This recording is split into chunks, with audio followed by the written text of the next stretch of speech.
The Adventures of Tom Sawyer, Chapter 24. Tom was a glittering hero once more, the pet of the old, the envy of the young. His name even went into immortal print, for the village paper magnified him. There were some that believed he would be president, yet, if he escaped hanging.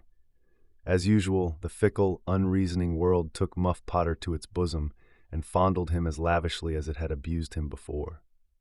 But that sort of conduct is to the world's credit. Therefore, it is not well to find fault with it. Tom's days were days of splendor and exultation to him, but his nights were seasons of horror. Injun Joe infested all his dreams, and always with doom in his eye. Hardly any temptation could persuade the boy to stir abroad after nightfall. Poor Huck was in the same state of wretchedness and terror, for Tom had told the whole story to the lawyer the night before the great day of the trial.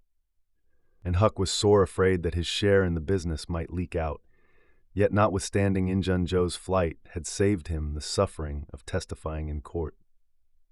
The poor fellow had got the attorney to promise secrecy, but what of that? Since Tom's harassed conscience had managed to drive him to the lawyer's house by night and wring a dread tale from lips that had been sealed with the dismalest and most formidable of oaths, Huck's confidence in the human race was well nigh obliterated. Daily Muff Potter's gratitude made Tom glad he had spoken, but nightly he wished he had sealed up his tongue.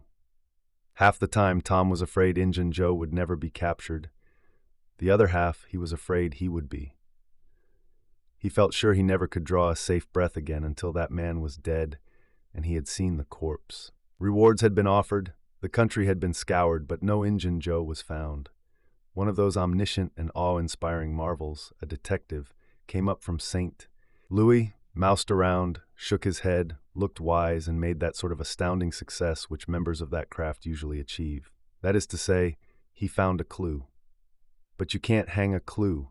And so after that detective had got through and gone home, Tom felt just as insecure as he was before. The slow days drifted on, and each left behind it a slightly lightened weight of apprehension.